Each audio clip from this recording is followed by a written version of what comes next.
ਵਾਹਿਗੁਰੂ ਵਾਹਿਗੁਰੂ ਵਾਹਿਗੁਰੂ ਵਾਹਿਗੁਰੂ ਵਾਹਿਗੁਰੂ। ਸਤਨਾਮ ਸ੍ਰੀ ਵਾਹਿਗੁਰੂ ਸਾਹਿਬ ਜੀ।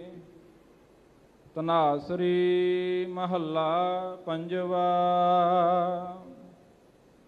ਪਾਨੀ ਪੱਖਾ ਪੀਸੋ ਸੰਤ ਆਗੈ, ਗੁਣ ਗੋਬਿੰਦ ਜਸ ਗਾਈ। ਸਾਸ ਸਾਸ ਮਨ ਨਾਮ ਸੁਮਾਰੈ, ਇਹੋ ਬਿਸਰਾਮ ਨਿਤ ਪਾਈ। ਪਾਨੀ ਪੱਖਾ ਪੀਸੋ ਸੰਤ ਆਗੈ, ਗੁਣ ਗੋਬਿੰਦ ਜਸ ਗਾਈ। ਸਾਸ ਸਾਸ ਮਨ ਨਾਮ ਸੁਮਾਰੈ, ਇਹੋ ਬਿਸਰਾਮ ਨਿਤ ਪਾਈ। ਤੁਮ ਕਰਹੁ ਦਇਆ ਮੇਰੇ ਸਾਈ,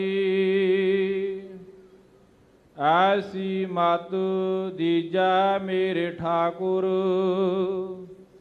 ਸਦਾ ਸਦਾ ਤੁਧ ਧਿਆਈ,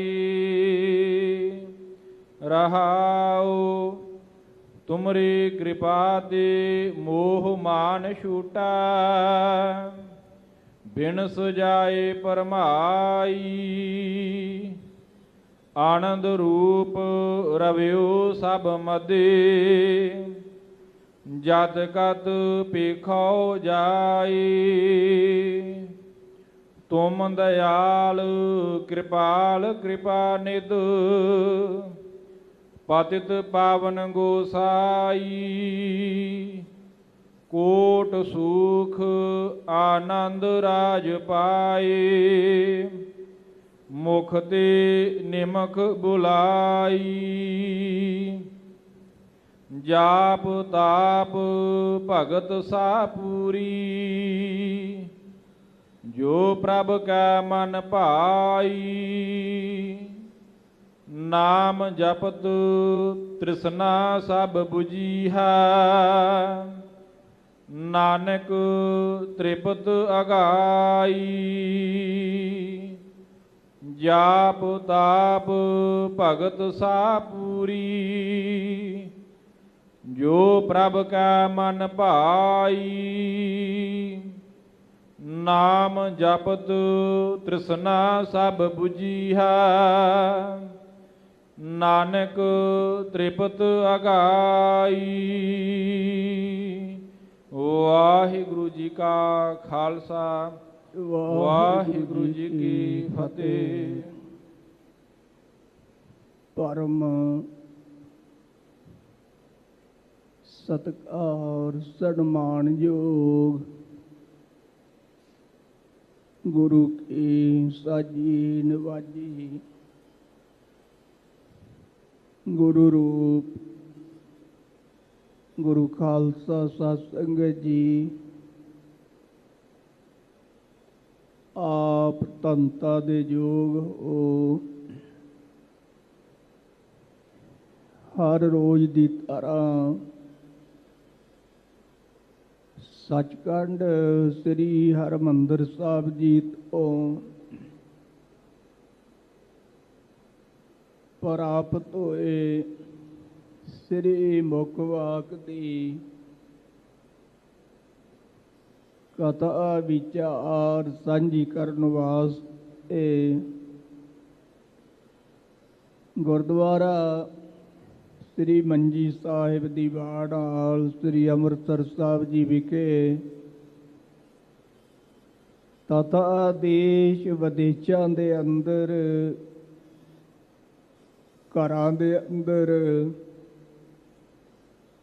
ਸਤਿਗੁਰੂ ਗੁਰੂ ਗ੍ਰੰਥ ਸਾਹਿਬ ਜੀ ਦੀ ਪਾਵਨ ਹਾਜ਼ਰੀ ਵਿੱਚ ਜੁੜ ਬੈਠੇ ਹੋ।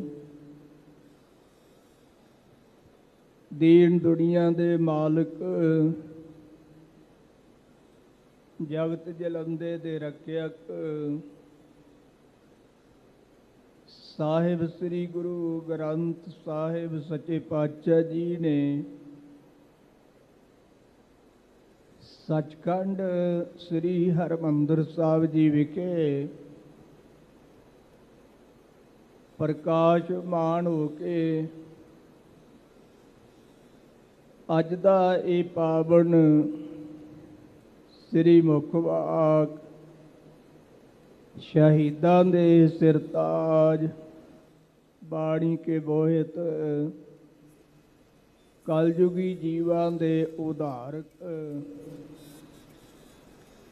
ਸ਼ਾਂਤੀ ਦੇ ਮੁਜੱਸਮੇ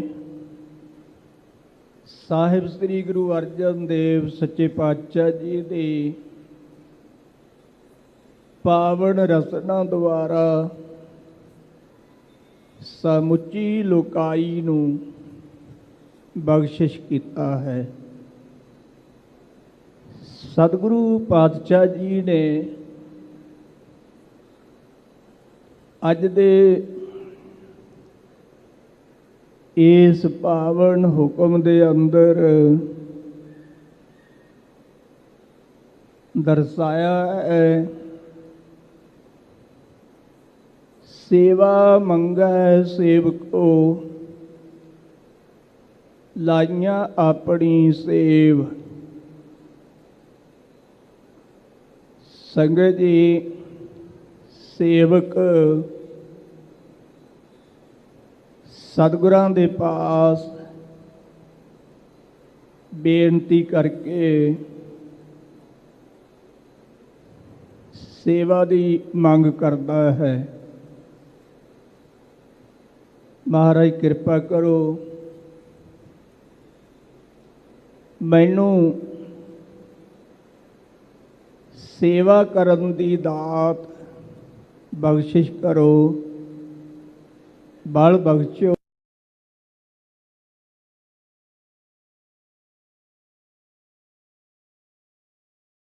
ਮੈਂ ਸੇਵਾ ਸਤਿਗੁਰੂ ਜੀ ਆਪ ਜੀ ਦੀ, ਆਪ ਜੀ ਦੇ ਪਿਆਰਿਆਂ ਦੀ,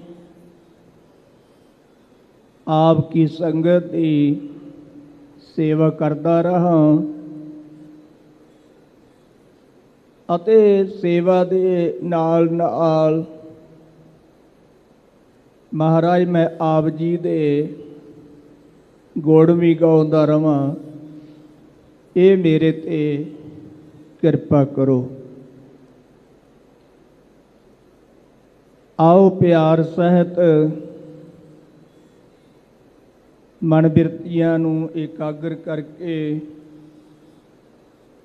ਜੋ ਸਤਿਗੁਰਾਂ ਨੇ ਹੁਕਮ ਦੀ ਦਾਤ ਆਪਾਂ ਨੂੰ ਬਖਸ਼ਿਸ਼ ਕੀਤੀ ਹੈ,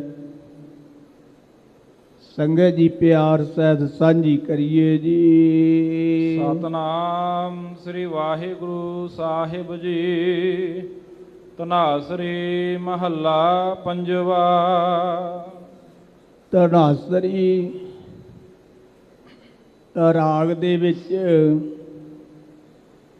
ਸਾਹਿਬ ਸ੍ਰੀ ਗੁਰੂ ਅਰਜਨ ਦੇਵ ਸੱਚੇ ਪਾਤਸ਼ਾਹ ਜੀ ਇਹ ਅੱਜ ਦਾ ਪਾਵਨ ਹੁਕਮ ਬਖਸ਼ਿਸ਼ ਕਰਦੇ ਨੇ।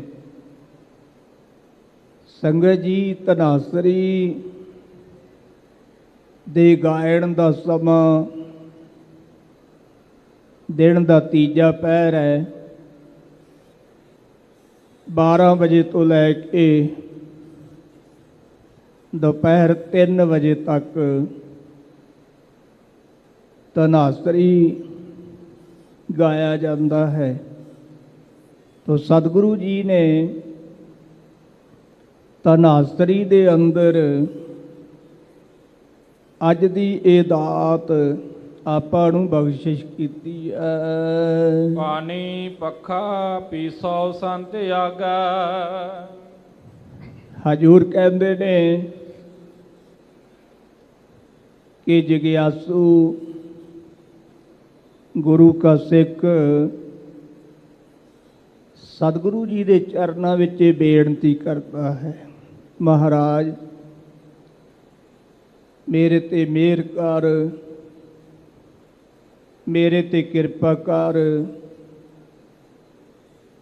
महाराज मैनू अपने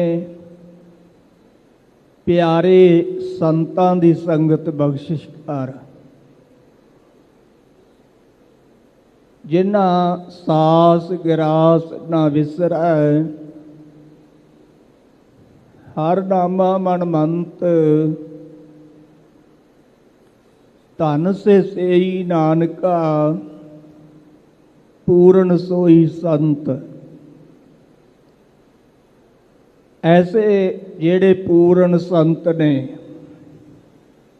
पूर्ण साधु ने, महाराज किरपा करो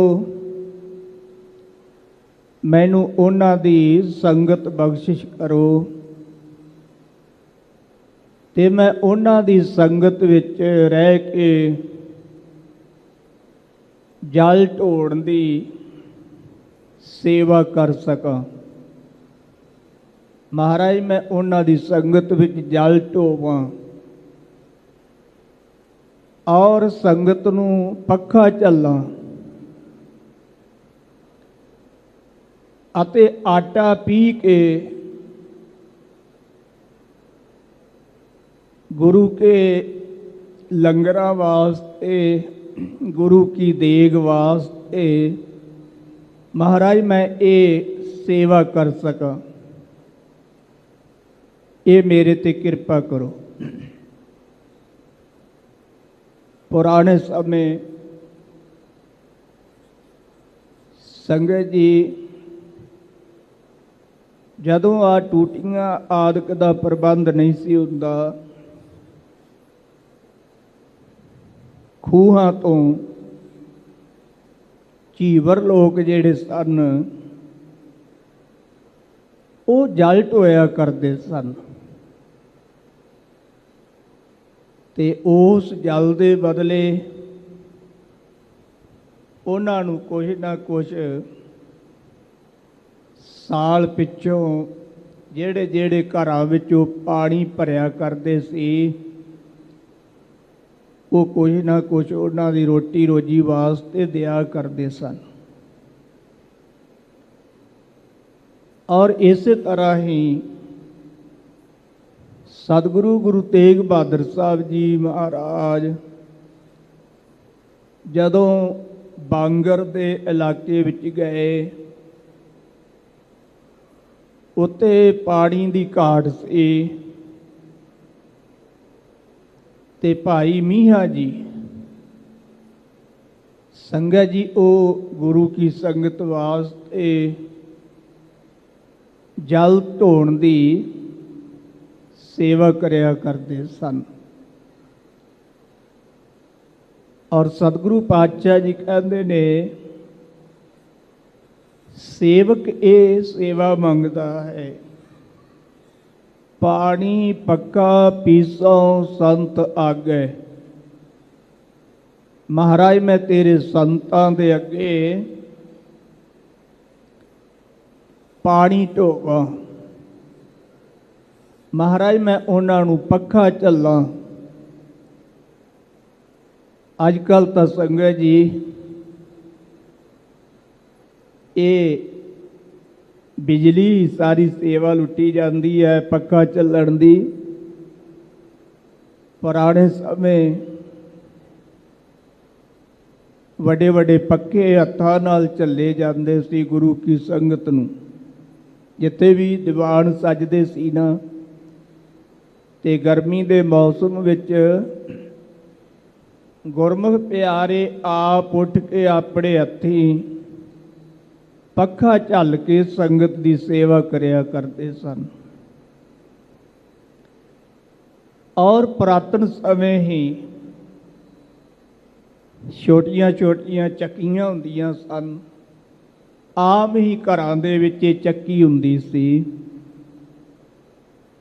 ते हरेक परिवार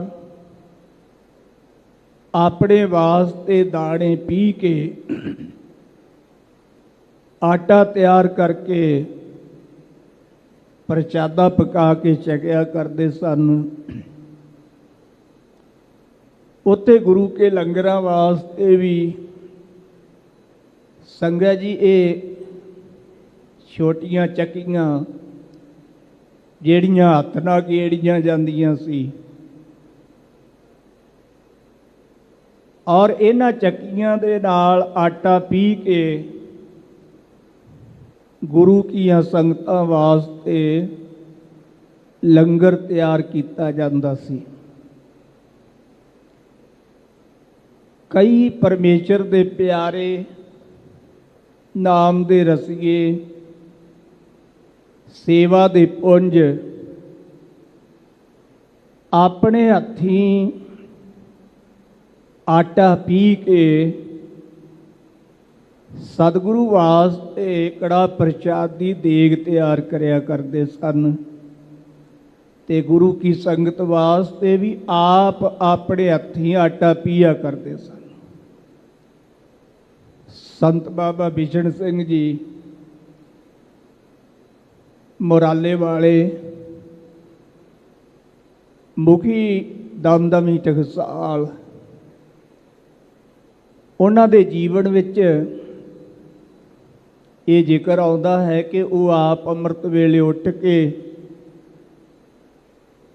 ਤੇ ਆਟਾ ਪੀਹ ਕੇ ਗੁਰੂ ਕੀ ਸੰਗਤ ਵਾਸਤੇ, ਗੁਰੂ ਸਾਹਿਬ ਜੀ ਦੀ ਦੇਗ ਵਾਸਤੇ ਆਪ ਚੱਕੀ ਪੀਹ ਕੇ ਆਟਾ ਤਿਆਰ ਕਰਿਆ ਕਰਦੇ ਸਨ। ਔਰ ਉਹਨਾਂ ਤੋਂ ਅੱਗੇ ਸੰਤ ਬਾਬਾ ਪ੍ਰੇਮ ਸਿੰਘ ਜੀ ਮੁਰਾਲੇ ਵਾਲੇ ਮਹਾਂਪੁਰਖ, ਆਪ ਜੀ ਵੀ ਇਹ ਸੇਵਾ ਕਰਦੇ ਰਹੇ, ਕਿਉਂਕਿ ਮੁਰਾਲੇ ਦੀ ਸੇਵਾ ਸੰਤ ਬਾਬਾ ਬਿਸ਼ਨ ਸਿੰਘ ਸਾਹਿਬ ਜੀ ਵੱਲੋਂ ਬਾਬਾ ਪ੍ਰੇਮ ਸਿੰਘ ਸਾਹਿਬ ਜੀ ਨੂੰ ਮਿਲੀ, ਔਰ ਸੰਤ ਬਾਬਾ ਸੁੰਦਰ ਸਿੰਘ ਜੀ ਖਾਲਸਾ ਪਿੰਡਰਾਂ ਵਾਲੇ ਮਹਾਂਪੁਰਖਾਂ ਨੇ ਕਿਹਾ ਤੁਸੀਂ ਵਿਚਰ ਕੇ ਪ੍ਰਚਾਰ ਕਥਾ ਵਿਚਾਰਾਂ ਕਰਿਆ ਕਰੋ। ਸੰਗਤ ਜੀ, ਇਹ ਪੁਰਾਤਨ ਸੇਵਾਵਾਂ ਨੇ। ਪਾਣੀ ਢੋਣਾ, ਪੱਕਾ ਚੱਲਣਾ, ਆਟਾ ਪੀਣਾ, ਇਹ ਪੁਰਾਤਨ ਸੇਵਾਵਾਂ ਨੇ। ਫਿਰ ਖਰਾਸ ਆ ਗਏ। ਉਹ ਖਰਾਸ ਬਲਦਾਂ ਦੇ ਨਾਲ, ਪਸ਼ੂਆਂ ਦੇ ਨਾਲ ਜੋੜੇ ਜਾਇਆ ਕਰਦੇ ਸੀ। ਪਸ਼ੂ ਜੋੜ ਕੇ ਤੇ ਸੰਗਤ ਜੀ ਫਿਰ ਆਟਾ ਪੀਹ ਕੇ ਲਿਆਉਣਾ। ਆਪਣੇ ਚੋਂ ਕਈਆਂ ਨੇ ਉਹ ਖਰਾਸ ਵੇਖੇ ਹੋਣਗੇ ਜਿਹੜੇ ਬਲਦਾਂ ਨਾਲ, ਝੋਟਿਆਂ ਨਾਲ ਵਗਦੇ ਸੀਗੇ, ਤੇ ਆਮ ਹੀ ਸਾਡੇ ਉਹ ਬਜ਼ੁਰਗ ਆਟਾ ਪੀਹ ਕੇ ਲਿਆਇਆ ਕਰਦੇ ਸਨ। ਤੇ ਫਿਰ ਵਿਗਿਆਨ ਨੇ ਹੋਰ ਵੀ ਕਾਢ ਕੱਢੀ, ਤੇ ਅੱਜ ਕੱਲ੍ਹ ਇਹ ਬਿਜਲੀ ਦੇ ਨਾਲ ਐਸੀਆਂ ਮਸ਼ੀਨਾਂ ਆ ਗਈਆਂ ਜਿਨ੍ਹਾਂ 'ਤੇ ਮਿੰਟੋ ਮਿੰਟੀ ਸੰਗਤ ਜੀ ਜਿੱਦਾਂ ਮਰਜ਼ੀ ਆਟਾ ਪੀਸ ਲਵੇ। ਸਤਿਗੁਰੂ ਪਾਤਸ਼ਾਹ ਜੀ ਇਹ ਪੁਰਾਤਨ ਸੇਵਾਵਾਂ ਦਾ ਜ਼ਿਕਰ ਕਰਦੇ ਨੇ ਕਿ ਜਗਿਆਸੂ ਗੁਰੂ ਕਾ ਸਿੱਖ ਇਹ ਬੇਨਤੀ ਕਰਦਾ, ਮਹਾਰਾਜ ਮੇਰੇ ਤੇ ਕਿਰਪਾ ਕਰੋ, ਮੈਂ ਆਪ ਜੀ ਦੇ ਸੰਤਾਂ ਅੱਗੇ ਪਾਣੀ ਢੋਵਾਂ। ਮਹਾਰਾਜ ਮੈਂ ਉਹਨਾਂ ਸੰਤਾਂ ਨੂੰ, ਆਈ ਹੋਈ ਸੰਗਤ ਨੂੰ ਪੱਖਾ ਝੱਲਾਂ ਅਤੇ ਮਹਾਰਾਜ ਸੰਗਤ ਵਾਸਤੇ ਆਟਾ ਪੀਹ ਕੇ ਲੰਗਰ ਤਿਆਰ ਕਰਾਂ। ਗੁਣ ਗੋਬਿੰਦ ਜਸ ਗਾਈ। ਪਰ ਹੇ ਵਾਹਿਗੁਰੂ ਜੀ, ਸਤਿਗੁਰੂ ਜੀ, ਇਸ ਸੇਵਾ ਦੇ ਨਾਲ ਨਾਲ ਮਹਾਰਾਜ ਮੇਰੇ ਤੇ ਕਿਰਪਾ ਕਰਿਓ, ਮੈਂ ਪਰਮਾਤਮਾ ਦੇ ਜਸ ਰੂਪੀ ਗੁਣ ਵੀ ਗਾਉਂਦਾ ਰਵਾਂ। ਜਿਵੇਂ ਕਾਰ ਸੇਵਾ ਵਾਲੇ ਮਹਾਂਪੁਰਖ ਸੰਗਤ ਜੀ ਮੁਖ ਤੋਂ ਸਤਨਾਮ ਵਾਹਿਗੁਰੂ ਦਾ ਜਾਪ ਕਰਦੇ ਨੇ, ਔਰ ਸਿਰ ਦੇ ਉੱਤੇ ਉਹਨਾਂ ਦੇ ਟੋਕਰੀ ਹੁੰਦੀ ਹੈ, ਨਾਲ ਸੇਵਾ ਵੀ ਕਰਦੇ ਨੇ, ਟੋਕਰੀ ਵੀ ਢੋਂਦੇ ਨੇ, ਅਤੇ ਨਾਲ ਨਾਲ ਮੁਖ ਤੋਂ ਸਤਨਾਮ ਵਾਹਿਗੁਰੂ ਦਾ ਜਾਪ ਵੀ ਕਰਦੇ ਨੇ।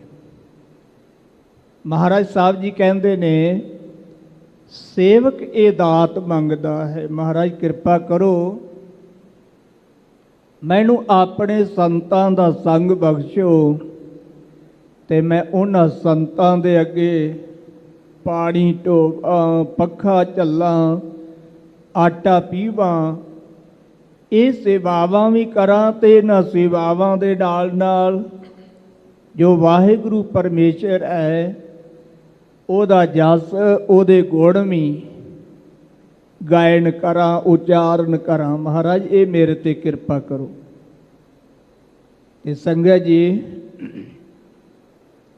ਜਿਹੜੇ ਪੁਰਖ ਇਸ ਤਰ੍ਹਾਂ ਸੇਵਾ ਕਰਦੇ ਨੇ, ਨਾਲ ਸਿਮਰਨ ਵੀ ਕਰਦੇ ਨੇ, ਸੇਵਾ ਤੇ ਸਿਮਰਨ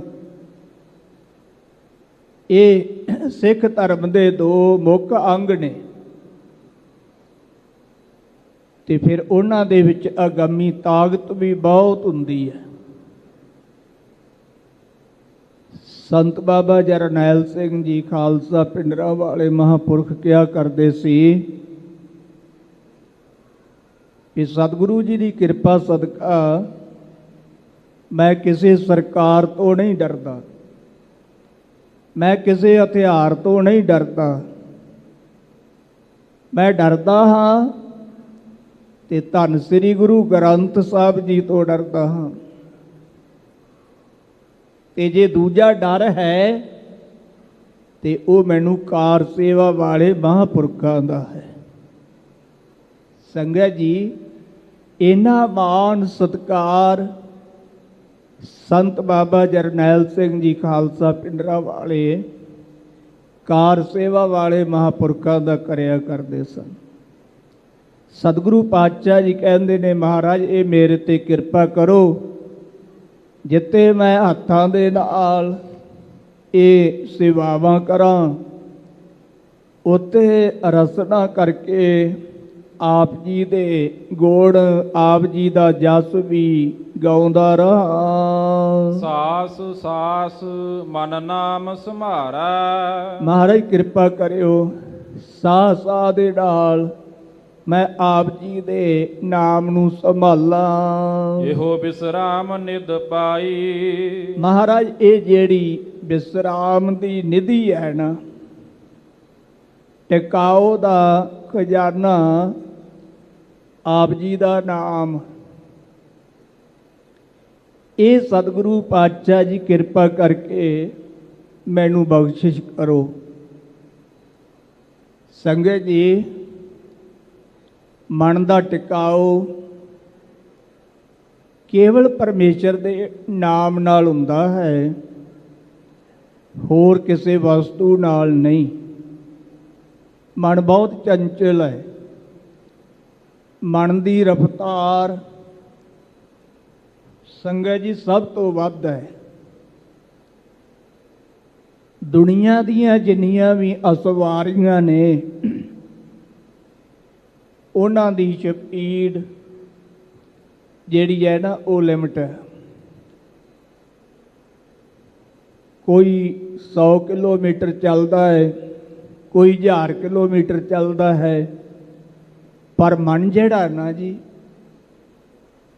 ਇਹ ਤਾਂ ਹਜ਼ਾਰਾਂ ਕਿਲੋਮੀਟਰ ਅੱਖ ਦੇ ਝਮਕਣ ਜਿੰਨੇ ਸਮੇਂ ਵਿੱਚ ਹੀ ਕਰ ਲੈਂਦਾ ਹੈ। ਏਡੀ ਵੱਡੀ ਸਪੀਡ ਹੈ ਇਹਦੀ। ਤੇ ਫਿਰ ਸਤਿਗੁਰੂ ਜੀ ਨੇ ਕਿਹਾ ਹੈ ਦੁਨੀਆ ਦੇ ਅੰਦਰ ਸਾਈਕਲ ਤੋਂ ਲੈ ਕੇ ਹਵਾਈ ਜਹਾਜ਼ ਤੱਕ ਹਰੇਕ ਸਵਾਰੀ ਨੂੰ ਬ੍ਰੇਕ ਲੱਗੀ ਹੋਈ ਹੈ, ਪਰ ਸੰਗਤ ਜੀ ਮਨ ਨੂੰ ਕੋਈ ਬ੍ਰੇਕ ਨਹੀਂ। ਇਹ ਬਿਨਾਂ ਬ੍ਰੇਕੋਂ ਹੀ ਹੈ।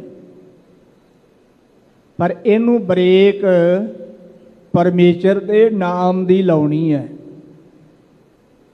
ਤੇ ਸਤਿਗੁਰੂ ਪਾਤਸ਼ਾਹ ਜੀ ਕਹਿੰਦੇ ਜੇ ਆਪਾਂ ਨਾਮ ਦੀ ਬ੍ਰੇਕ ਲਾਵਾਂਗੇ ਨਾ ਤੇ ਫਿਰ ਇਹ ਵਿਸਰਾਮ ਵਿੱਚ ਆਵੇਗਾ, ਫਿਰ ਇਹ ਟਿਕਾਓ ਵਿੱਚ ਆਵੇਗਾ, ਫਿਰ ਇਹ ਟਿਕ ਜਾਵੇਗਾ।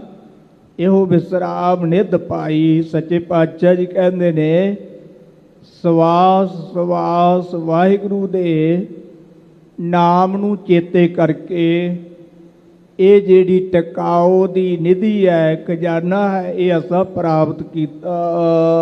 ਤੁਮ ਕਰਹੁ ਦਇਆ ਮੇਰੇ ਸਾਈ।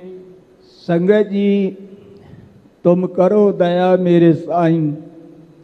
ਸਾਈਂ ਦਾ ਅਰਥ ਹੈ ਮਾਲਕ, ਤੇ ਜੇ ਆਪਾਂ ਸਾਈ ਪਾਠ ਕਰਾਂਗੇ ਤੇ ਸਾਈ ਦਾ ਅਰਥ ਹੁੰਦਾ ਹੈ ਉਹ। ਇਹ ਖਿਆਲ ਰੱਖਣਾ ਪੈਂਦਾ ਪਾਠਾਂ ਦੇ ਵਾਸਤੇ। ਕਈ ਵਾਰ ਗੁਰਬਾਣੀ ਦੇ ਵਿੱਚ ਇਹ ਸ਼ਬਦ 2 ਵਾਰੀ ਵੀ ਆਉਂਦਾ ਹੈ, ਇੱਕ ਪੰਕਤੀ ਦੇ ਵਿੱਚ। ਉੱਥੇ ਇੱਕ ਸਾਈ ਪਾਠ ਹੈ, ਇੱਕ ਸਾਈਂ ਪਾਠ ਹੈ। ਤੇ ਸਤਿਗੁਰੂ ਪਾਤਸ਼ਾਹ ਜੀ ਕਹਿੰਦੇ ਤੁਮ ਕਰੋ ਦਇਆ ਮੇਰੇ ਸਾਈਂ। ਹੇ ਮੇਰੇ ਮਾਲਕ, ਹੇ ਮੇਰੇ ਵਾਹਿਗੁਰੂ ਜੀ, ਆਪ ਮੇਰੇ ਤੇ ਇਹ ਦਇਆ ਦ੍ਰਿਸ਼ਟੀ ਕਰੋ, ਮੈਨੂੰ ਆਪਣੇ ਸੰਤਾਂ ਦੀ ਸੇਵਾ ਬਖਸ਼ਿਸ਼ ਕਰੋ। ਐਸੀ ਮਤ ਦੀਜਾ ਮੇਰੇ ਠਾਕੁਰ। ਹੇ ਮੇਰੇ ਮਾਲਕ ਜੀ, ਮੈਨੂੰ ਐਸੀ ਮਤ, ਐਸੀ ਬੁੱਧ, ਐਸੀ ਅਕਲ ਬਖਸ਼ਿਸ਼ ਕਰੋ। ਸਦਾ ਸਦਾ ਤੁਧ ਧਿਆਈ। ਮਹਾਰਾਜ ਮੈਂ ਸਦਾ ਸਦਾ ਹਮੇਸ਼ਾ ਹਮੇਸ਼ਾ ਆਪ ਜੀ ਨੂੰ ਧਿਆਉਂਦਾ ਰਹਾਉ। ਵਿਸਰਾਮ ਦੇ ਕੇ ਹਜੂਰ ਫਰਮਾਉਂਦੇ ਨੇ, ਤੁਮਰੀ ਕਿਰਪਾ ਤੇ ਮੋਹ ਮਾਨ ਛੂਟਾ। ਮਹਾਰਾਜ ਤੁਹਾਡੀ ਕਿਰਪਾ ਕਰਕੇ ਹੀ ਮੋਹ ਅਤੇ ਮਾਨ ਹੰਕਾਰ ਤੋਂ ਛੁਟਕਾਰਾ ਹੁੰਦਾ ਹੈ। ਜੇ ਤੁਹਾਡੀ ਕਿਰਪਾ ਨਾ ਹੋਵੇ ਤੇ ਬੰਦਾ ਮੋਹ ਦੇ ਵਿੱਚ ਹੀ ਫਸਿਆ ਰਹਿੰਦਾ ਹੈ। ਜਨਮ ਤੋਂ ਲੈ ਕੇ ਮਰਨ ਤੱਕ ਮੋਹ ਪ੍ਰਧਾਨ ਹੈ। ਸੰਗਤ ਜੀ, ਮੋਹ ਤੋਂ ਛੁੱਟਣਾ ਬੜਾ ਔਖਾ ਹੈ। ਜਿਹੜੇ ਪਰਿਵਾਰ ਨੂੰ ਛੱਡ ਕੇ ਇਕਾਂਤਵਾਸ ਹੋ ਜਾਂਦੇ ਨੇ, ਉਹ ਵੀ ਮੁੜ ਕੇ ਚੇਲੇ ਰੱਖ ਕੇ ਤੇ ਚੇਲਿਆਂ ਨਾਲ ਮੋਹ ਕਰਨ ਲੱਗ ਪੈਂਦੇ ਨੇ। ਮੋਹ ਤੋਂ ਛੁਟਕਾਰਾ ਪ੍ਰਾਪਤ ਕਰਨਾ ਬਹੁਤ ਔਖੀ ਗੱਲ ਹੈ, ਪਰ ਜੇ ਵਾਹਿਗੁਰੂ ਕਿਰਪਾ ਕਰੇ ਤਾਂ ਹੀ ਸੰਗਤ ਜੀ ਮੋਹ ਤੋਂ ਛੁਟਕਾਰਾ ਹੁੰਦਾ ਹੈ। ਇੱਕ ਰਾਜਾ ਨਿਰਮੋਹ ਹੋਇਆ ਹੈ, ਜਿਹੜਾ ਕਿਸੇ ਨਾਲ ਵੀ ਮੋਹ ਨਹੀਂ ਸੀ ਕਰਦਾ। ਤੇ ਸੰਗਤ ਜੀ ਉਹਦੀ ਪਰਖ ਵੀ ਕੀਤੀ ਗਈ। ਉਹਦੇ ਬੱਚੇ ਦੇ ਬਸਤਰ ਖੂਨ ਨਾਲ ਭਿਉਂ ਕੇ ਉਹਨੂੰ ਬਕਾਏ ਗਏ ਵੀ ਤੇਰੇ ਪੁੱਤਰ ਨੂੰ ਮਿਰਗਰਾਜ ਨੇ ਖਾ ਲਿਆ ਹੈ। ਤੇ ਉਹਦੇ ਮਨ ਵਿੱਚ ਫੇਰ ਵੀ ਮੋਹ ਨਹੀਂ ਸੀ ਜਾਗਿਆ। ਆਖਿਆ ਵਾਹਿਗੁਰੂ ਦੀ ਰਜ਼ਾ ਹੈ, ਉਹਦੇ ਹੁਕਮ ਵਿੱਚ ਹੈ, ਤੁਸੀਂ ਚਿੰਤਾ ਨਾ ਕਰੋ। ਪਰ ਐਸਾ ਨਿਰਮੋਹ ਵਾਹਿਗੁਰੂ ਕਿਰਪਾ ਕਰੇ ਤਾਂ ਹੀ ਹੋਇਆ ਜਾ ਸਕਦਾ ਹੈ। ਸੰਗਤ ਜੀ, ਮੋਹ ਦਾ ਤਿਆਗ ਕਰਨਾ ਐਸਾ ਨਹੀਂ ਕਿ ਤੁਸੀਂ ਪਰਿਵਾਰ ਨੂੰ ਛੱਡ ਕੇ ਬਾਹਰ ਚਲੇ ਜਾਓ ਕਿ ਮੈਂ ਪਰਿਵਾਰ ਦੇ ਵਿੱਚੋਂ ਬਾਹਰ ਚਲੇ ਜਾਵਾਂਗਾ ਤੇ ਮੋਹ ਛੁੱਟ ਜਾਵੇਗਾ। ਨਹੀਂ, ਬਾਹਰ ਜਾ ਕੇ ਵੀ ਮੋਹ ਨਹੀਂ ਛੁੱਟਦਾ। ਇੱਕ ਲੜਕਾ ਆਪਣੇ ਘਰੋਂ ਗਿਆ ਤੇ ਉਹ ਸਾਧੂਆਂ ਨਾਲ ਮਿਲ ਗਿਆ। ਲੰਮਾ ਸਮਾਂ ਉਹਨੇ ਸਾਧੂਆਂ ਦੀ ਸੰਗਤ ਕੀਤੀ। ਫਿਰ ਉਹਨੂੰ ਇੱਕ ਦਿਨ ਘਰ ਦਾ ਮੋਹ ਜਾਗ ਪਿਆ ਵੀ ਮਨਾ ਇੰਨਾ ਲੰਮਾ ਸਮਾਂ ਹੋ ਗਿਆ ਹੈ ਘਰੋਂ ਨਿਕਲਿਆ ਨੂੰ, ਤੇ ਚੱਲ ਇੱਕ ਵਾਰੀ ਘਰਦਿਆਂ ਨੂੰ ਮਿਲ ਆਈਏ। ਸੰਗਤ ਜੀ, ਘਰ ਆਇਆ ਤੇ ਕੀ ਵੇਂਦਾ ਹੈ ਵੀ ਮੇਰੇ ਭਰਾ ਜਿਹੜੇ ਮੇਰੇ ਤੋਂ ਛੋਟੇ ਸੀ, ਉਹਨਾਂ ਦੇ ਵਿਆਹ ਹੋਏ ਹੋਏ ਨੇ ਤੇ ਉਹਨਾਂ ਦੇ ਬੱਚੇ ਖੇਡਦੇ ਫਿਰਦੇ ਨੇ ਤੇ ਮਨ ਵਿੱਚ ਹੋਰ ਵੀ ਮੋਹ ਜਾਗ ਪਿਆ। ਕਹਿੰਦਾ ਜੇ ਮੈਂ ਵੀ ਘਰ ਰਹਿੰਦਾ, ਮੇਰਾ ਵੀ ਵਿਆਹ ਹੁੰਦਾ ਤੇ ਮੇਰੇ ਵੀ ਇਸ ਤਰ੍ਹਾਂ ਬੱਚੇ ਖੇਡਦੇ ਹੁੰਦੇ। ਇਹ ਅਜੇ ਮੋਹ ਦੀ ਅਵਸਥਾ ਵਿੱਚ ਸੀ। ਮਾਂ ਨੇ ਆਵਾਜ਼ ਮਾਰੀ, ਕਹਿਣ ਲੱਗੀ ਲੈ ਜਾ ਬਾਹਰ, ਜਿਹੜੇ ਹਾਲੀ ਨੇ ਨਾ ਉਹਨਾਂ ਦਾ ਪ੍ਰਸ਼ਾਦਾ ਲੈ ਜਾ। ਪ੍ਰਸ਼ਾਦਾ ਲੈ ਕੇ ਗਿਆ। ਜਿਹੜੇ ਬਾਹਰ ਕੰਮ ਕਰਦੇ ਸੀ ਭਰਾ ਜਾਂ ਹੋਰ ਬੰਦੇ, ਉਹਨਾਂ ਨੂੰ ਪ੍ਰਸ਼ਾਦਾ ਛਕਾਇਆ ਤੇ ਖੂਹ 'ਤੇ ਬਹੁਤ ਸੁੰਦਰ ਪਿੱਪਲ ਦੀ ਛਾਂ ਸੀ, ਬੜੀ ਠੰਡੀ, ਤੇ ਖੂਹ ਦੀ ਬਣ ਦੇ ਉੱਤੇ ਲੇਟ ਗਿਆ ਸੰਗਤ ਜੀ। ਹੁਣ ਮੋਹ ਦੇ ਵਿੱਚ ਆ ਕੇ ਸੁੱਤੇ ਪੈ ਨੂੰ ਸੁਪਨਾ ਆਇਆ ਤੇ ਸੁਪਨੇ ਦੇ ਵਿੱਚ ਉਹਦਾ ਵਿਆਹ ਹੋਇਆ ਤੇ ਵਿਆਹ ਤੋਂ ਬਾਅਦ ਸੁਪਨੇ ਦੇ ਵਿੱਚ ਹੀ ਉਹਦੇ ਘਰ ਬੱਚੇ ਨੇ ਜਨਮ ਲਿਆ ਤੇ ਸੁਪਨੇ ਦੇ ਵਿੱਚ ਹੀ ਉਹਦੀ ਘਰ ਦੀ ਉਹਨੂੰ ਕਹਿੰਦੀ ਹੈ, ਪਤੀ ਦੇਵ ਜੀ ਆ ਥੋੜਾ ਜਿਹਾ ਪਾਸਾ ਵੱਟੋ ਤੇ ਬੱਚੇ ਨੂੰ ਆਪਣੇ ਨਾਲ ਪਾ ਲਵੋ। ਤੇ ਉਹਨੇ ਸੁਪਨੇ ਦੇ ਵਿੱਚ ਜਦੋਂ ਪਾਸਾ ਵੱਟਿਆ ਜੀ ਤੇ ਉਹ ਕੜਮ ਕਰਕੇ ਖੂਹ ਵਿੱਚ ਡਿੱਗ ਪਿਆ। ਲਾਗੇ ਜਿਹੜੇ ਉਹਦੇ ਭਰਾ ਜਾਂ ਹੋਰ ਬੰਦੇ ਕੰਮ ਕਰਦੇ ਸੀ ਉਹ ਭੱਜੇ ਆਏ, ਉਹਨਾਂ ਨੇ ਆਣ ਕੇ ਖੂਹ ਵਿੱਚੋਂ ਕੱਢਿਆ ਤੇ ਕੱਢਣ ਤੋਂ ਬਾਅਦ ਉਹਨਾਂ ਨੇ ਪੁੱਛਿਆ ਵੀ ਤੈਨੂੰ ਕੀ ਹੋਇਆ, ਵੀ ਤੂੰ ਖੂਹ ਦੇ ਵਿੱਚ ਕਿਵੇਂ ਡਿੱਗ ਪਿਓ। ਕਹਿਣ ਲੱਗਾ ਵੀ ਮੋਹ ਨਹੀਂ ਸੁੱਟ ਦਿੱਤਾ ਹੈ। ਮੇਰੇ ਮਨ ਵਿੱਚ ਵੀ ਮੋਹ ਜਾਗਿਆ ਵੀ ਮੇਰਾ ਵੀ ਵਿਆਹ ਹੁੰਦਾ, ਮੇਰੇ ਘਰ ਵੀ ਬਾਲ ਬੱਚਾ ਹੁੰਦਾ, ਤੇ ਉਹ ਸੁਪਨੇ ਦੇ ਵਿੱਚ ਹੀ ਇਹ ਸਾਰਾ ਕੁਝ ਵਾਪਰ ਗਿਆ। ਤੇ ਸੁਪਨੇ ਵਿੱਚ ਮੇਰੀ ਘਰ ਵਾਲੀ ਕਹਿਣ ਲੱਗੀ ਵੀ ਆ ਬੱਚੇ ਨੂੰ ਨਾਲ ਪਾਲੋ, ਪਾਸਾ ਵੱਟ ਕੇ। ਮੈਂ ਪਾਸਾ ਵੱਟਿਆ ਤੇ ਖੂਹ ਹੀ ਡਿੱਗ ਪਿਆ। ਤੇ ਜੇ ਕਿਤੇ ਮੈਂ ਪ੍ਰਤੱਖ ਵਿਆਹ ਕਰਾਇਆ ਹੁੰਦਾ ਤੇ ਫਿਰ ਪਤਾ ਨਹੀਂ ਸੀ ਕੀ ਹੁੰਦਾ ਮੇਰੇ ਨਾਲ।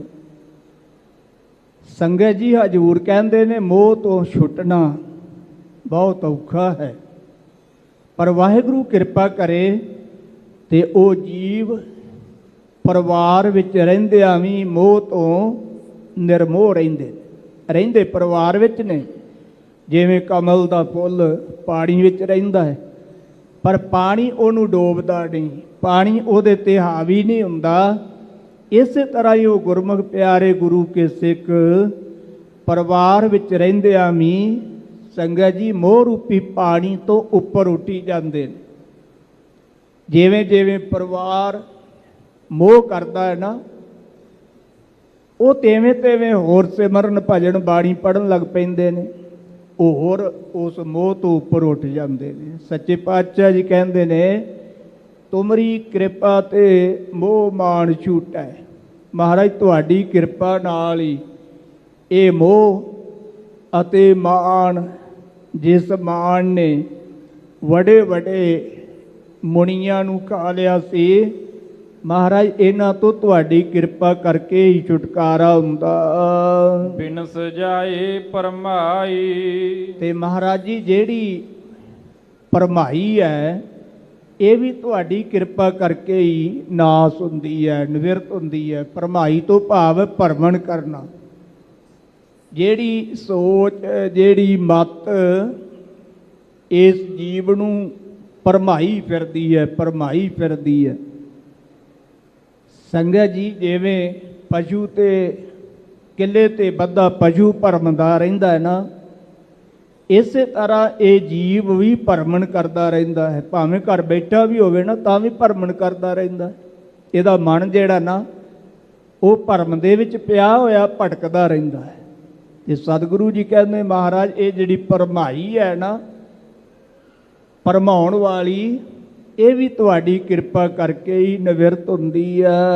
ਆਨੰਦ ਰੂਪ ਰਵਿਓ ਸਭ ਮਧੇ, ਮਹਾਰਾਜ ਆਨੰਦ ਸਰੂਪ ਹੋ ਆਪ ਜੀ, ਤੇ ਸਾਰਿਆਂ ਦੇ ਵਿੱਚ ਰਮੇ ਹੋਏ ਹੋ। ਜਤ ਕਤ ਪੇਖੋ ਜਾਈ, ਮਹਾਰਾਜ ਮੈਂ ਜਿੱਥੇ ਕਿਤੇ ਵੀ ਜਿਸ ਜਗ੍ਹਾ ਤੇ ਵੀ ਜਾ ਕੇ ਵੇਖਦਾ ਹਾਂ ਉੱਥੇ ਆਪ ਜੀ ਦਾ ਆਨੰਦ ਸਰੂਪ ਹੀ ਮੈਨੂੰ ਦਿਸਦਾ ਹੈ। ਤੁਮ ਦਇਆਲ ਕਿਰਪਾਲ ਕਿਰਪਾ ਨਿਧ, ਮਹਾਰਾਜ ਆਪ ਦਇਆ ਦੇ ਘਰ ਹੋ, ਆਪ ਕਿਰਪਾ ਦੇ ਆਲ ਘਰ ਹੋ ਜੇ।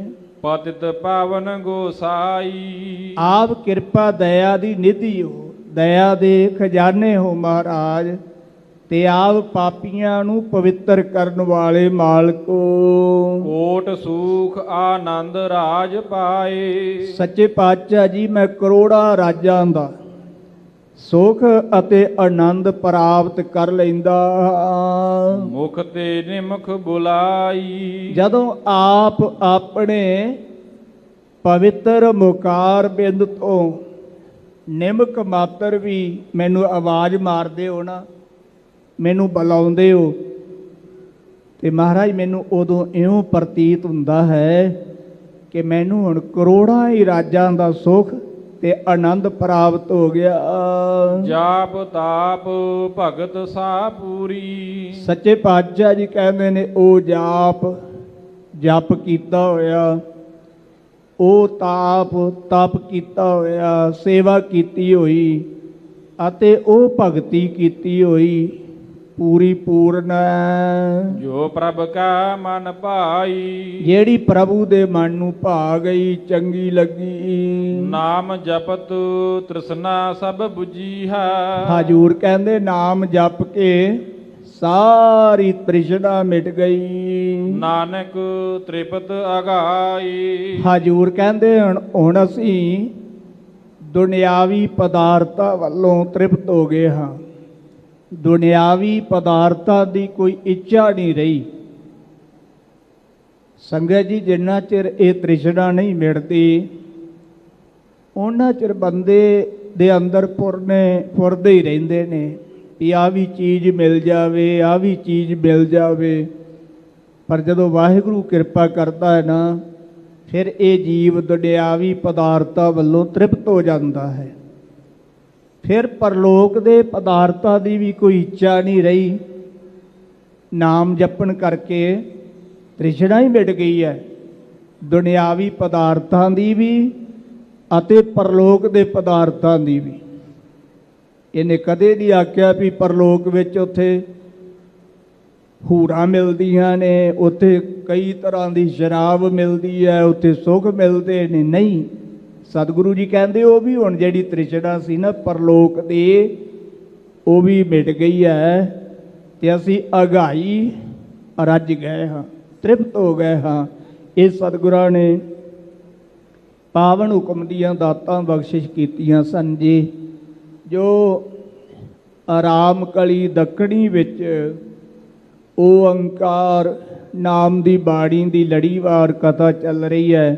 ਆਓ ਪਿਆਰ ਸਹਿਤ ਸਰਵਣ ਕਰੀਏ ਜੀ। ਜਾਪਾ ਆਪ ਪ੍ਰਭੂ ਤਿਹੁ ਲੋਏ, ਹਜੂਰ ਕਹਿੰਦੇ ਜੋ ਪਰਮੇਸ਼ਰ ਤਿੰਨਾਂ ਲੋਕਾਂ ਦੇ ਵਿੱਚ ਰਮਿਆ ਹੋਇਆ ਹੈ, ਸੁਰਗ, ਨਿਰਤ ਅਤੇ ਪਿਆਲ, ਇਹਨਾਂ ਤਿੰਨਾਂ ਲੋਕਾਂ ਵਿੱਚੋਂ ਪਰਮੇਸ਼ਰ ਰਮਿਆ ਹੋਇਆ ਹੈ।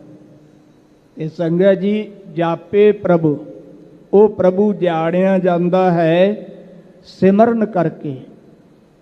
ਜਦੋਂ ਉਹਦਾ ਨਾਮ ਜਪੀਏ, ਨਾਮ ਜਪਣ ਕਰਕੇ ਹੀ ਉਹਨੂੰ ਜਾਣਿਆ ਜਾਂਦਾ ਹੈ ਕਿ ਉਹ ਸਾਰੇ ਰਮਿਆ ਹੋਇਆ ਹੈ। ਜੁਗ ਜੁਗ ਦਾਤਾ ਅਵਰ ਨਾ ਕੋਈ, ਉਹ ਜੁਗਾਂ ਜੁਗਾਂ ਦੇ ਵਿੱਚ ਇੱਕੋ ਹੀ ਦਾਤਾਂ ਦੇਣ ਵਾਲਾ ਹੈ, ਉਹਦੇ ਤੋਂ ਬਗੈਰ ਹੋਰ ਕੋਈ ਦੂਜਾ ਹੈ ਹੀ ਨਹੀਂ। ਜੋ ਭਾਵੈ ਤਿਉ ਰਾਖਹਿ ਰਾਖ, ਧੰਨ ਗੁਰੂ ਨਾਨਕ ਦੇਵ ਸੱਚੇ ਪਾਤਸ਼ਾਹ ਜੀ ਪੰਡਤ ਨੂੰ ਇਹ ਗੱਲ ਕਹਿੰਦੇ ਨੇ। ਉਹ ਪੰਡਤ ਜਿਹੜਾ ਓਅੰਕਾਰ ਨਾਮੇ ਮੰਦਰ ਦੇ ਵਿੱਚ ਬੱਚਿਆਂ ਨੂੰ ਵਿੱਦਿਆ ਪੜ੍ਹਾ ਰਿਹਾ ਸੀ, ਕਈਆਂ ਨੇ ਉਹਦਾ ਨਾਮ ਗੋਪਾਲ ਵੀ ਰੱਖਿਆ ਦੱਸਿਆ ਹੈ, ਪਰ ਅਸਲ ਦੇ ਵਿੱਚ ਉਹ ਗੋਪਾਲ ਪੰਡਤ ਨਹੀਂ ਸੀ, ਉਹ ਦੱਖਣ ਦੇ ਵਿੱਚ ਸੀਗਾ ਸੰਗਤ ਜੀ।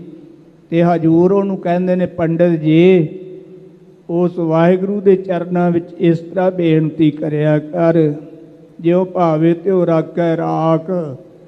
ਹੇ ਰੱਖਿਆ ਕਰਨ ਵਾਲੇ ਵਾਹਿਗੁਰੂ ਜੀ, ਜਿਵੇਂ ਆਪ ਜੀ ਨੂੰ ਭਾਵੇ ਤਿਵੇਂ ਆਪ ਸਾਡੀ ਰੱਖਿਆ ਕਰੋ। ਜਸ ਜਾਚੋ ਦੇਵੈ ਪਤ ਸਾਖ।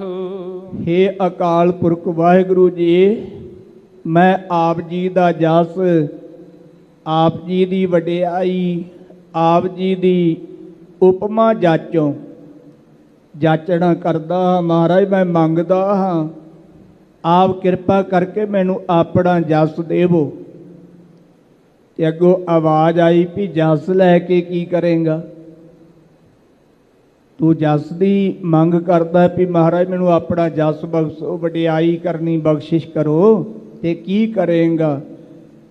ਤੇ ਬੇਨਤੀ ਕੀਤੀ, ਦੇਵੈ ਪਤ ਸਾਖ। ਮਹਾਰਾਜ ਇਹ ਜਿਹੜਾ ਤੁਹਾਡਾ ਜਸ ਹੈ ਨਾ, ਇਹ ਇਸ ਲੋਕ ਵਿੱਚ ਮੈਨੂੰ ਪਤ ਇੱਜ਼ਤ ਆਬਰੂ ਦੇਵੇਗਾ, ਅਤੇ ਪਰਲੋਕ ਵਿੱਚ ਮੇਰੀ ਸਾਖ ਗਵਾਹੀ ਭਰੇਗਾ।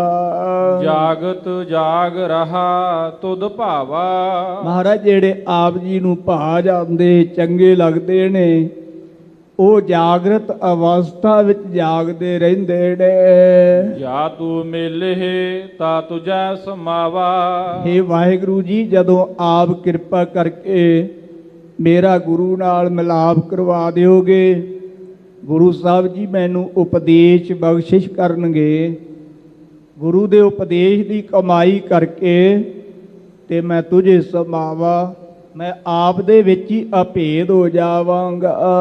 ਜੈ ਜੈਕਾਰ ਜਪਉ ਜਗਦੀਸ਼। ਹੇ ਜਗਤ ਦੇ ਈਸ਼ਵਰ ਮਾਲਕ ਵਾਹਿਗੁਰੂ ਪਰਮੇਸ਼ਰ ਜੀ, ਮੈਂ ਆਪ ਜੀ ਦਾ ਹੀ ਜਾਪ ਜਪਦਾ ਰਵਾਂ, ਆਪ ਜੀ ਨੂੰ ਚੇਤੇ ਕਰਦਾ ਰਵਾਂ, ਤੇ ਆਪ ਜੀ ਦੀ ਜੈ ਜੈਕਾਰ ਕਰਦਾ ਰਵਾਂ। ਮੈਂ ਕਿਸੇ ਵੀ ਬੰਦੇ ਦੀ ਜੈ ਜੈਕਾਰ ਨਾ ਕਰਾਂ। ਮਹਾਰਾਜ ਮੇਰੇ ਤੇ ਕਿਰਪਾ ਕਰਿਓ, ਜਦੋਂ ਵੀ ਕਰਾਂ ਤੇ ਤੁਹਾਡੀ ਹੀ ਜੈ ਜੈਕਾਰ ਕਰਾਂ। ਗੁਰਮਤਿ ਮਿਲੀਐ 20 21। ਗੁਰੂ ਦੀ ਸਿੱਖਿਆ, ਗੁਰੂ ਦੇ ਉਪਦੇਸ਼ ਦੁਆਰਾ 20 ਵਿਸਵੇ 21 ਜੋ ਇੱਕ ਵਾਹਿਗੁਰੂ ਪਰਮੇਸ਼ਰ ਹੈ, ਉਹਦੇ ਨਾਲ ਮਿਲਿਆ ਜਾਂਦਾ ਹੈ। ਝੱਖ ਬੋਲਣ ਕਿਆ ਜਗ ਸਿਓ ਬਾਦ। ਸੱਚੇ ਪਾਤਸ਼ਾਹ ਜੀ ਕਹਿੰਦੇ ਨੇ, ਝੱਖ ਬੋਲਣ ਕਿਆ ਜਗ ਸਿਓ ਬਾਦ। ਸੰਗਤ ਜੀ, ਝੱਖ ਦਾ ਅਰਥ ਹੈ ਝੱਖਾਂ ਮਾਰਨੀਆਂ, ਜਾਂ ਝੱਖਾਂ ਤੋਂ ਭਾਵ ਹੈ ਕਿ ਬਹੁਤਾ ਬੋਲਣਾ। ਜਿਵੇਂ ਹਜੂਰ ਨੇ ਕਿਹਾ ਨਾ, ਬਹੁਤਾ ਬੋਲਣ ਝੱਖਣ ਹੋਏ। ਝੱਖ ਦਾ ਅਰਥ ਹੈ ਵਿਅਰਥ ਬੋਲਣਾ, ਬਗੈਰ ਹੀ ਕਿਸੇ ਅਰਥ ਤੋਂ ਬੋਲੀ ਜਾਣਾ, ਉਹਨੂੰ ਕਹਿੰਦੇ ਨੇ ਝੱਖ ਮਾਰਨੀ। ਕਈਆਂ ਦੀ ਆਦਤ ਹੁੰਦੀ ਨਾ, ਕੋਈ ਕੰਮ ਤਾਂ ਹੁੰਦਾ ਨਹੀਂ ਤੇ ਉਹ ਐਵੇਂ ਬੋਲੀ ਜਾਣਗੇ। ਜਿਵੇਂ ਇੱਕ ਬੰਦਾ ਯਾਤਰਾ ਤੇ ਗਿਆ, ਉਹਨੇ ਆਪਦੇ ਪੱਲੇ ਚੌਲ ਬੱਧੇ ਸੀ, ਜਿੱਥੇ ਜਾ ਕੇ ਉਹਨੂੰ ਰਾਤ ਪਈ, ਉਸ ਘਰ ਵਿੱਚ ਉਹਨੇ ਇੱਕ ਬੀਬੀ ਨੂੰ ਕਿਹਾ, ਭੈਣ ਆ ਮੈਨੂੰ ਚੌਲ ਰਿੰਨ ਦੇ। ਬੀਬੀ ਨੇ ਚੌਲ ਰਿੰਨਣੇ ਧਰ ਦਿੱਤੇ, ਤੇ ਸੰਗਤ ਜੀ ਉਹ ਵਿਅਰਥੀ ਬੋਲਣ ਲੱਗ ਪਿਆ। ਕਹਿਣ ਲੱਗਾ, ਆ ਤੁਹਾਡਾ ਬੂਹਾ ਬੜਾ ਛੋਟਾ ਹੈ, ਤੇ ਜੇ ਤੁਹਾਡੀ ਆ ਮੱਝ ਮਰ ਜਾਵੇ ਤੇ ਆ ਨਿੱਕੇ ਜਿਹੇ ਬੂਹੇ ਵਿੱਚੋਂ ਕਿਵੇਂ ਕੱਢੋਗੇ? ਉਹ ਬੀਬੀ ਆਂਦੀ, ਵੀਰਾ ਮੂੰਹ ਸੰਭਾਲ ਕੇ ਬੋਲ, ਤੂੰ ਚੌਲ ਰਨਾਉਣ ਵਾਸਤੇ ਆਇਆ ਕਿ ਸਾਡੀ ਮੱਝ ਮਾਰਨ ਵਾਸਤੇ ਆਇਆ? ਪਰ ਉਹਨੂੰ ਆਦਤ ਪਈ ਸੀ ਬੋਲਣ ਦੀ, ਉਹ ਬੋਲੀ ਗਿਆ। ਹਾਰ ਕੇ ਬੀਬੀ ਨੇ ਕਿਹਾ ਵੀ ਝੋਲੀ ਕਰ। ਜਦੋਂ ਉਹਨੇ ਝੋਲੀ ਕੀਤੀ ਤੇ ਬੀਬੀ ਨੇ ਅੱਧ ਰਿੱਝੇ ਚੌਲ ਜਿਹੜੇ ਸੀ ਉਹਦੀ ਝੋਲੀ ਵਿੱਚ ਪਾ ਦਿੱਤੇ। ਤੇ ਸੰਗਤ ਜੀ, ਉਹ ਚੌਲਾਂ ਦਾ ਜਿਹੜਾ ਪਾੜੀ ਸੀ ਨਾ, ਉਹ ਝੋਲੀ ਦੇ ਵਿੱਚੋਂ ਤ੍ਰਿਪਕ ਕੇ ਤੇ ਉਹਦੇ ਪੈਰਾਂ ਤੇ ਡਿੱਗਾ, ਤੇ ਕਹਿਣ ਲੱਗਾ, ਬੀਬੀ ਆ ਮੇਰੇ ਪੈਰਾਂ ਤੇ ਕੀ ਡਿੱਗ ਰਿਹਾ ਹੈ? ਉਹ ਬੀਬੀ ਕਹਿੰਦੀ ਤੇਰੀ ਜ਼ਬਾਨ ਦਾ ਰਸ। ਸਤਿਗੁਰੂ ਪਾਤਸ਼ਾਹ ਜੀ ਕਹਿੰਦੇ ਨੇ ਬਹੁਤਾ ਬੋਲਣ ਚਖਣ ਹੋਏ। ਬਹੁਤਾ ਬੋਲਣਾ ਬੇਅਰਥ ਹੁੰਦਾ ਹੈ। ਸੰਗਤ ਜੀ, ਕਾਂ ਬਹੁਤ ਬੋਲਦਾ ਹੈ ਪਰ ਉਹਦੇ ਬੋਲ ਨੂੰ ਕੋਈ ਪਸੰਦ ਨਹੀਂ ਕਰਦਾ। ਕੋਇਲ ਬਹੁਤ ਘੱਟ ਬੋਲਦੀ ਹੈ ਪਰ ਉਹਦਾ ਬੋਲ ਹਰ ਇੱਕ ਨੂੰ ਪਸੰਦ ਹੁੰਦਾ ਹੈ। ਪਰਮੇਸ਼ਰ ਦੇ ਪਿਆਰੇ ਮਹਾਂਪੁਰਖ ਬਹੁਤ ਘੱਟ ਬੋਲਦੇ ਨੇ, ਬਹੁਤ ਘੱਟ ਬੋਲਦੇ ਨੇ। ਜਿਹੜੇ ਨਾਮ ਦੇ ਰਸੀਏ ਸਿਮਰਨ ਭਜਨ ਵਿੱਚ ਜੁੜੇ ਹੋਏ ਨੇ ਨਾ, ਉਹ ਬਹੁਤਾ ਨਹੀਂ ਬੋਲਦੇ, ਬਹੁਤ ਘੱਟ ਬੋਲਦੇ ਨੇ। ਸਤਿਗੁਰੂ ਜੀ ਕਹਿੰਦੇ ਨੇ ਝੱਕ ਬੋਲਣ ਕਿਆ ਜਗ ਸਿਓ ਬਾਦ। ਇਸ ਜਗਤ ਵਿੱਚ, ਇਸ ਸੰਸਾਰ ਵਿੱਚ ਬਹੁਤਾ ਬੋਲਣਾ ਜਿਹੜਾ ਨਾ ਉਹ ਬੇਅਰਥ ਹੈ। ਕਿਆ ਜਗ ਸਿਓ ਬਾਦ। ਤੇ ਜਗਤ ਨਾਲ, ਸੰਸਾਰ ਨਾਲ ਝਗੜਾ ਕਿਆ ਕੀ ਕਰਨਾ ਹੈ। ਝਗੜਾ ਕਰਨ ਦਾ ਕੀ ਫਾਇਦਾ ਹੈ ਸੰਸਾਰ ਵਿੱਚ ਸੰਗਤ ਜੀ। ਝਗੜੇ ਵਾਲਿਆਂ ਨੂੰ ਕਦੇ ਕੋਈ ਫਾਇਦਾ ਹੋਇਆ? ਨੁਕਸਾਨ ਹੀ ਹੁੰਦਾ ਨਾ ਜਿਹੜੇ ਝਗੜਦੇ ਨੇ। ਜ਼ਿਆਦਾ ਠਾਣੇ ਵਾਲੇ ਲੁੱਟ ਕੇ ਲੈ ਜਾਂਦੇ ਨੇ ਤੇ ਜਾਂ ਜਿਹੜੇ ਵਿੱਚ ਵਿਚੋਲੇ ਪਏ ਹੁੰਦੇ ਨੇ ਉਹ ਖਾ ਜਾਂਦੇ ਨੇ। ਝਗੜੇ ਵਾਲਿਆਂ ਨੂੰ ਤੇ ਕੁਝ ਨਹੀਂ ਮਿਲਦਾ ਜੀ। ਝਗੜੇ ਵਾਲਿਆਂ ਦਾ ਤੇ ਸਗੋਂ ਨੁਕਸਾਨ ਹੁੰਦਾ ਹੈ। ਇਸ ਕਰਕੇ ਹਜ਼ੂਰ ਕਹਿੰਦੇ ਸੰਸਾਰ ਵਿੱਚ ਬਹੁਤਾ ਬੋਲਣਾ ਬੇਅਰਥ ਹੈ ਅਤੇ ਜਗਤ ਦੇ ਵਿੱਚ ਝਗੜਾ ਕਰਨਾ ਇਹਦਾ ਕੀ ਫਾਇਦਾ? ਕੋਈ ਫਾਇਦਾ ਨਹੀਂ। ਝੂਰ ਮਰੈ ਦੇਖੈ ਪਰਮਾਦ। ਸੰਗਤ ਜੀ, ਪਰਮਾਦ ਦੇ ਵਿਦਵਾਨਾਂ ਨੇ ਬਹੁਤ ਅਰਥ ਕੀਤੇ ਨੇ। ਪਰਮਾਦ ਦਾ ਅਰਥ ਹੈ ਹੰਕਾਰ। ਪਰਮਾਦ ਦਾ ਅਰਥ ਹੈ ਨਸ਼ਾ। ਪਰਮਾਦ ਦਾ ਅਰਥ ਹੈ ਪਾਗਲਪਨ। ਜਿਵੇਂ ਪਾਗਲ ਬੰਦਾ ਆਪਣੇ ਤੌਰ ਤੇ ਹੀ ਬੋਲੀ ਜਾਂਦਾ ਹੈ ਨਾ, ਇਸ ਤਰ੍ਹਾਂ ਹਜ਼ੂਰ ਕਹਿੰਦੇ ਨੇ ਝੂਰ ਮਰੈ ਦੇਖੈ ਪਰਮਾਦ। ਜਦੋਂ ਬੰਦਾ ਹੰਕਾਰ ਵਿੱਚ ਆਪਣੇ ਆਪ ਨੂੰ ਤੱਕਦਾ ਹੈ, ਹੰਕਾਰ ਦੇ ਨਸ਼ੇ ਵਿੱਚ ਆਪਣੇ ਆਪ ਨੂੰ ਵੇਖਦਾ ਹੈ ਨਾ, ਤੇ ਉਦੋਂ ਉਹ ਝੁਰ ਝੁਰ ਕੇ ਮਰਦਾ। ਜਨਮ ਮੂਏ ਨਹੀਂ ਜੀਵਨ ਆਸਾ। ਸੰਗਤ ਜੀ, ਜਿਹੜੇ ਜਨਮ ਤੋਂ ਲੈ ਕੇ ਅੰਤ ਤੱਕ ਆਪਾ ਭਾਵ ਤੋਂ ਮਰ ਗਏ, ਜਿਨ੍ਹਾਂ ਨੇ ਮੈਂ ਮੇਰੀ ਮਾਰ ਲਈ, ਨਹੀਂ ਜੀਵਨ ਆਸਾ, ਉਹਨਾਂ ਨੂੰ ਸੰਸਾਰ ਵਿੱਚ ਜ਼ਿੰਦਗੀ ਜਿਉਣ ਦੀ ਆਸ ਨਹੀਂ। ਔਰ ਇਸੇ ਤਰ੍ਹਾਂ ਹੀ ਸਤਿਗੁਰੂ ਪਾਤਸ਼ਾਹ ਜੀ ਕਹਿੰਦੇ ਨੇ ਜਿਨ੍ਹਾਂ ਨੂੰ ਚੇਤਨ ਬ੍ਰਹਮ ਦੀ ਪ੍ਰਾਪਤੀ ਹੋ ਗਈ, ਸੰਗਤ ਜੀ, ਫਿਰ ਉਹਨਾਂ ਨੂੰ ਜਨਮ ਤੇ ਮਰਨ ਦੀ ਕੋਈ ਆਸ ਨਹੀਂ। ਉਹ ਜਨਮ ਮਰਨ ਤੋਂ ਰਹਿਤ ਹੋ ਜਾਂਦੇ। ਤੇ ਸਤਿਗੁਰੂ ਪਾਤਸ਼ਾਹ ਜੀ ਕਹਿੰਦੇ ਨੇ ਐਸੇ ਜਿਨ੍ਹਾਂ ਨੇ ਆਪਾ ਭਾਵ ਨੂੰ ਮਾਰ ਲਿਆ, ਫਿਰ ਉਹ ਸੰਸਾਰ ਵਿੱਚ ਜੀਵਨ ਦੀ ਆਸ ਨਹੀਂ ਰੱਖਦੇ। ਆਏ ਚਲੇ ਭਏ ਆਸ ਨਿਰਾਸਾ। ਹਜ਼ੂਰ ਕਹਿੰਦੇ ਸੀ, ਹਜ਼ੂਰ ਕਹਿੰਦੇ ਜੀਵ ਆਉਂਦਾ ਜਨਮ ਲੈ ਕੇ ਤੇ ਮਰ ਕੇ ਚਲੇ ਜਾਂਦਾ ਹੈ। ਜਦੋਂ ਆਉਂਦਾ ਹੈ ਨਾ ਜੀ, ਉਦੋਂ ਬੜੀਆਂ ਆਸਾਂ ਹੁੰਦੀਆਂ ਨੇ ਇਹਦੇ ਮਨ ਵਿੱਚ, ਇਹਦੇ ਪਰਿਵਾਰ ਦੇ ਮਨ ਵਿੱਚ ਵੀ ਬੜੀਆਂ ਆਸਾਂ ਹੁੰਦੀਆਂ। ਮਾਤਾ ਪ੍ਰੀਤ ਕਰੇ ਪੁੱਤ ਖਾਏ, ਮੀਨੇ ਪ੍ਰੀਤ ਭਈ ਜਲ ਨਹਾਏ। ਸੰਗਤ ਜੀ, ਮਾਂ ਪ੍ਰੀਤ ਕਰਦੀ ਹੈ, ਵੱਡਾ ਹੋਏ ਧਨ ਖਾੜ ਦੇ ਕਰ ਭੋਗ ਬਿਲਾਸਾ। ਇਹ ਵੱਡਾ ਹੋਵੇਗਾ ਤੇ ਕਮਾਈ ਕਰਕੇ ਲਿਆਇਆ ਕਰੇਗਾ। ਆਸ ਹੈ ਨਾ ਮਾਂ ਦੇ ਮਨ ਵਿੱਚ। ਤੇ ਸੰਗਤ ਜੀ, ਜਿਵੇਂ ਜਿਵੇਂ ਬੰਦਾ ਵੱਡਾ ਹੋਈ ਜਾਂਦਾ ਹੈ ਨਾ, ਫਿਰ ਉਹ ਕਹਿੰਦਾ ਮੈਂ ਹੁਣ ਪੜ੍ਹ ਕੇ ਨਾ ਅਫਸਰ ਲੱਗਾਂਗਾ, ਫਿਰ ਮੈਂ ਕੋਠੀ ਵਧੀਆ ਬਣਾਵਾਂਗਾ, ਫਿਰ ਚੰਗੀ ਕਾਰ ਖਰੀਦਾਂਗਾ। ਉਹ ਆਸਾਂ ਜਿਹੜੀਆਂ ਨੇ ਅੱਗੇ ਅੱਗੇ ਵੱਧਦੀਆਂ ਜਾਂਦੀਆਂ ਨੇ। ਆਸ ਕਹਿੰਦੇ ਲੰਮੀ ਉਡੀਕ ਨੂੰ। ਤੇ ਸਤਿਗੁਰੂ ਪਾਤਸ਼ਾਹ ਜੀ ਕਹਿੰਦੇ ਨੇ ਆਏ ਚੱਲੇ ਭੈ ਆਸ ਨਿਰਾਸਾ। ਤੇ ਜਦੋਂ ਸੰਸਾਰ ਵਿੱਚ ਰਹਿੰਦਿਆਂ ਉਹਨਾਂ ਦੀਆਂ ਆਸਾਂ ਪੂਰੀਆਂ ਨਹੀਂ ਹੁੰਦੀਆਂ ਤੇ ਸੰਗਤ ਜੀ ਉਹ ਨਿਰਾਸ਼ ਹੋ ਕੇ ਹੀ ਤੁਰ ਜਾਂਦੇ ਨੇ। ਝੁਰ ਝੁਰ ਝੱਖ ਮਾਟੀ ਰਲ ਜਾਏ। ਸੱਚੇ ਪਾਤਸ਼ਾਹ ਜੀ ਕਹਿੰਦੇ ਨੇ ਜਿਹੜੇ ਝਕਾ ਮਾਰਦੇ ਨੇ ਉਹ ਝੁਰ ਝੁਰ ਕੇ ਹੀ ਮਰਦੇ ਨੇ। ਸੰਗਤ ਜੀ ਝਕਾ ਮਾਰਨ ਤੋਂ ਭਾਵ ਵੀ ਇਹਨੂੰ ਲੁੱਟ ਲਓ, ਇਹਦੇ ਤੋਂ ਖੋਹ ਲਓ, ਇਸ ਤਰ੍ਹਾਂ ਦੀਆਂ ਉਹ ਵਿਉਂਤਾਂ ਬਣਾਉਂਦੇ ਰਹਿੰਦੇ ਨੇ। ਧਨ ਬਹੁਤ ਸਾਰਾ ਇਕੱਠਾ ਕਰ ਲਿਆ, ਫਿਰ ਝੋਰਾ ਲੱਗ ਗਿਆ ਵੀ ਕਿਤੇ ਟੈਕਸ ਵਾਲੇ ਨਾ ਆ ਜਾਣ, ਕਿਤੇ ਉਹ ਹੀ ਨਾ ਕੁੰਡਾ ਖੜਕਾ ਦੇਣ, ਉਹ ਨਾ ਆਖਣ ਵੀ ਲਿਆਓ ਟੈਕਸ।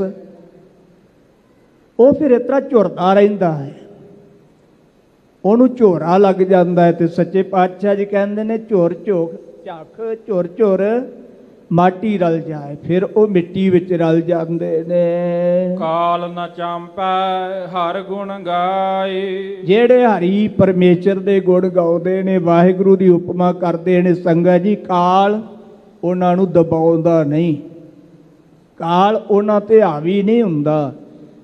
ਸੰਗਤ ਜੀ ਕਾਲ ਉਹਨਾਂ ਨੂੰ ਚਾਂਪੇ ਤੀਰ ਨਹੀਂ ਮਾਰਦਾ। ਪਾਈ ਨਵਨਿਧ ਹਰ ਕਾ ਨਾਏ। ਵਾਹਿਗੁਰੂ ਪਰਮੇਸ਼ਰ ਦੇ ਨਾਮ ਦੁਆਰਾ 9 ਨਿਧੀਆਂ ਦੀ ਪ੍ਰਾਪਤੀ ਕਰ ਲਈ ਹੈ।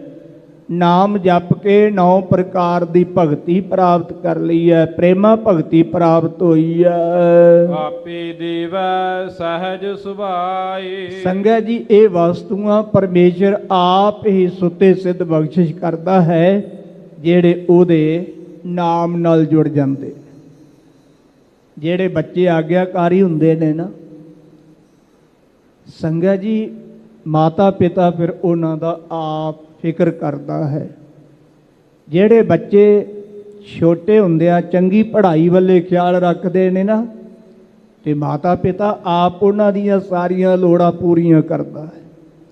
ਇਸੇ ਤਰ੍ਹਾਂ ਹੀ ਜਿਹੜੇ ਪੁਰਖ, ਜਿਹੜੇ ਮਨੁੱਖ, ਜਿਹੜੇ ਜੀਵ ਵਾਹਿਗੁਰੂ ਦੇ ਸਿਮਰਨ ਵਿੱਚ ਜੁੜ ਜਾਂਦੇ ਨੇ, ਫਿਰ ਵਾਹਿਗੁਰੂ ਉਹਨਾਂ ਦੀਆਂ ਲੋੜਾਂ ਆਪ ਪੂਰੀਆਂ ਕਰਦਾ ਹੈ। ਉਹਨਾਂ ਨੂੰ 9 ਨਿਧੀਆਂ ਬਖਸ਼ਿਸ਼ ਕਰ ਦਿੰਦਾ ਹੈ, 9 ਪ੍ਰਕਾਰ ਦੀ ਭਗਤੀ ਬਖਸ਼ਿਸ਼ ਕਰ ਦਿੰਦਾ ਹੈ। ਸਭ ਤੋਂ ਉੱਤਮ ਭਗਤੀ ਪ੍ਰੇਮਾ ਭਗਤੀ ਹੈ, ਫਿਰ ਉਹ ਹਰ ਇੱਕ ਨਾਲ ਪ੍ਰੇਮ ਕਰਦੇ ਹੈ। ਤੇ ਇਹ ਵਾਹਿਗੁਰੂ ਆਪ ਹੀ ਸੁੱਤੇ ਸਿੱਧ ਬਖਸ਼ਿਸ਼ਾਂ ਕਰਦਾ ਹੈ। ਇਹ ਸਤਿਗੁਰੂ ਗੁਰੂ ਨਾਨਕ ਦੇਵ ਸੱਚੇ ਪਾਤਸ਼ਾਹ ਜੀ ਨੇ ਚੱਲ ਰਹੀ ਆਰਾਮ ਕਲੀ ਦੱਖਣੀ ਵਿੱਚ ਓਅੰਕਾਰ ਦੀ ਕਥਾ ਦੀ 5ਵੀਂ ਤੇ 26ਵੀਂ ਪੌੜੀ ਵਿੱਚ ਸਤਿਗੁਰੂ ਜੀ ਨੇ ਆਪਾਂ ਨੂੰ ਉਪਦੇਸ਼ ਬਖਸ਼ਿਸ਼ ਕੀਤਾ। ਸਤਿਗੁਰੂ ਰਹਿਮਤ ਕਰਨ, ਦਾਤਾਂ ਦੇਣ ਵਾਲਾ ਇੱਕ ਹੈ। ਤੇ ਸੰਗਤ ਜੀ ਹਮੇਸ਼ਾ ਇੱਕ ਦੇ ਕੋਲੋਂ ਮੰਗਿਆ ਕਰੀਏ, ਇੱਕ ਕੋਲੋਂ ਮੰਗਾਂਗੇ ਤੇ ਫਿਰ ਸਾਡੀ ਪੂਰੀ ਪਵੇਗੀ। ਤੇ ਜੇ ਆਪਾਂ ਇੱਕ ਨੂੰ ਛੱਡ ਕੇ ਤੇ ਬਹੁਤਿਆਂ ਕੋਲੋਂ ਮੰਗਣ ਲੱਗ ਪਏ ਤੇ ਫਿਰ ਸਾਡੀਆਂ ਲੋੜਾਂ ਪੂਰੀਆਂ ਨਹੀਂ ਹੋਣਗੀਆਂ। ਸਤਿਗੁਰੂ ਜੀ ਦਾ ਉਟਾਨ ਕੋਟ ਸ਼ੁਕਰ। ਆਪ ਆਈਆਂ ਸੰਗਤਾਂ ਦਾ ਬਹੁਤ ਬਹੁਤ ਧੰਨਵਾਦ ਹੈ ਜੀ। ਪਾਈ ਨਵਨਿਧ ਹਰ ਕਾ ਨਾਏ। ਆਪੇ ਦੇਵੈ ਸਹਿਜ ਸੁਭਾਏ। ਵਾਹਿਗੁਰੂ ਜੀ ਕਾ ਖਾਲਸਾ, ਵਾਹਿਗੁਰੂ ਜੀ ਕੀ ਫਤਿਹ। ਵਾਹਿਗੁਰੂ ਜੀ ਕਾ ਖਾਲਸਾ, ਵਾਹਿਗੁਰੂ ਜੀ ਕੀ ਫਤਿਹ। ਸ਼ੇਰੇ ਪੰਜਾਬ ਗੁਰਬਾਣੀ YouTube ਚੈਨਲ ਨੂੰ ਵੱਧ ਤੋਂ ਵੱਧ ਸਬਸਕ੍ਰਾਈਬ ਕਰੋ ਤੇ ਇਸ ਤੇ ਗੁਰਬਾਣੀ, ਸ਼ਬਦ ਕੀਰਤਨ ਤੇ ਇਤਿਹਾਸ ਨਾਲ ਵੱਧ ਤੋਂ ਵੱਧ ਜੁੜ ਕੇ ਆਨੰਦ ਮਾਣੋ ਤੇ ਆਪਣੀ ਜ਼ਿੰਦਗੀ ਨੂੰ ਸਫਲ ਕਰੋ। ਵਾਹਿਗੁਰੂ ਜੀ ਕਾ ਖਾਲਸਾ, ਵਾਹਿਗੁਰੂ ਜੀ ਕੀ ਫਤਿਹ।